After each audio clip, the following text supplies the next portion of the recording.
বৌদির কাকার ছেলে এইদিকে বসিয়ে দিয়েছে ভাত। তো বিরিয়ানি হবে, সেই ভাতটা একটু ধৈর্য সহকারে করতে হবে। তো 80% মতো সিদ্ধ হয়ে গেছে।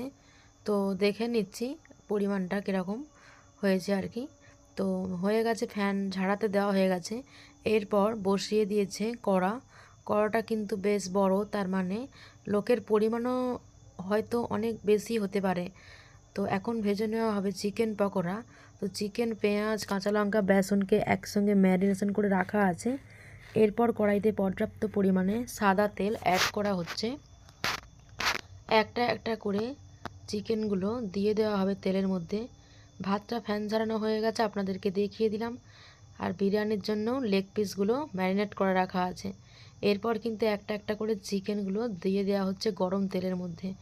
ওই দাদা ভাই দিয়ে দিচ্ছে, কত সুন্দর দেখুন। প্রথমটা ও করে নিচ্ছে, ও একজন ক্যাটারিং, তো সেই জন্যে আমরা ওনাকে ডেকে নিয়েছি, কাকার ছেলে নিজের। তো ভালো রান্নাবান্নার জন্য।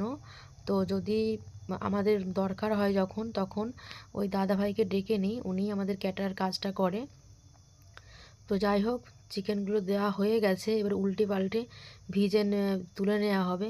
তো আর একজন বৌদির এটা ভগ্নিপথ হয়, সে ছেঁকে তুলে নিচ্ছে। এরপর আমিও থাকতে পারলাম না, হাতে হাত লাগিয়েছিলাম। তো আমাকেও ভীষণ ভালো লাগছে। দেখুন চিকেন পকোড়াগুলো তোলা হয়ে গেছে। সেকেন্ড ব্যাচ আবার চিকেনগুলো দেয়া হচ্ছে ওই ডুবো তেলের মধ্যে। কতটা সুন্দর না, আমাদের ছাদে যেন মনে হচ্ছে একটা পিকনিক হচ্ছে। বন্ধুরা, একটা অনুষ্ঠান বলা যেতে পারে, পিকনিকও বলা যেতে পারে। তো যাই হোক না কেন, আমাকে কিন্তু খুব ভালো লেগেছিল।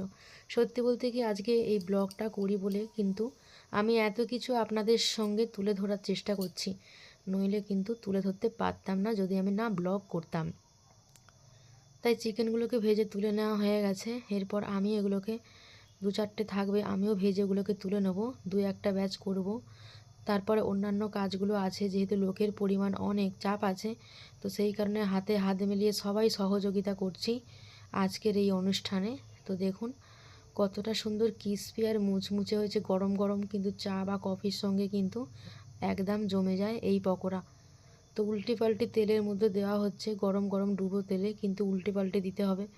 আর একটু হালকাভাবেই ফ্লেমটা রাখতে হবে, গ্যাসের ফ্লেমটা, কারণ যদি জোরে দেওয়া যায় তাহলে কিন্তু এটা পুড়ে যেতে পারে। তো সেই জন্যে একটু ফ্লেমটা আস্তে দেওয়া আছে, কারণ ভিতরটা একটু সিদ্ধ হবে।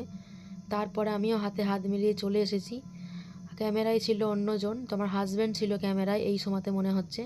তো আমি চলে এসেছিলাম। দেখুন পকোড়াগুলোকে তুলে নিচ্ছি গরম তেলে।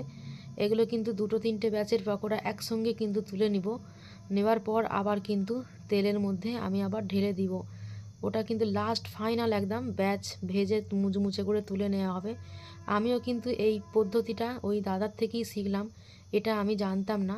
তো এই দেখুন তুলে নেওয়া হয়ে গেছে, আবারও কিন্তু প্লেট থেকে আমি এর মধ্যে কিন্তু ঢেলে দেব এই গরম তেলের মধ্যে। এটা আমাকে বলে দেওয়া হয়েছিল, তাহলে কি হয়, মুচমুচে হয়, তাই না? তো আমি প্লেট থেকে আবার কিন্তু ঢেলে দিলাম। দেখুন কতটা ক্রিস্পি এবং মুচমুচে হবে, ভেতরটা কিন্তু জুসি থাকবে, বাইরেটা কিন্তু খুব মুচমুচে এবং টেস্টি হবে। এই ছিল আজকের চিকেন পকোড়া ভাজার আমার ব্লগ। তো কেমন লাগলো অবশ্যই জানাবেন।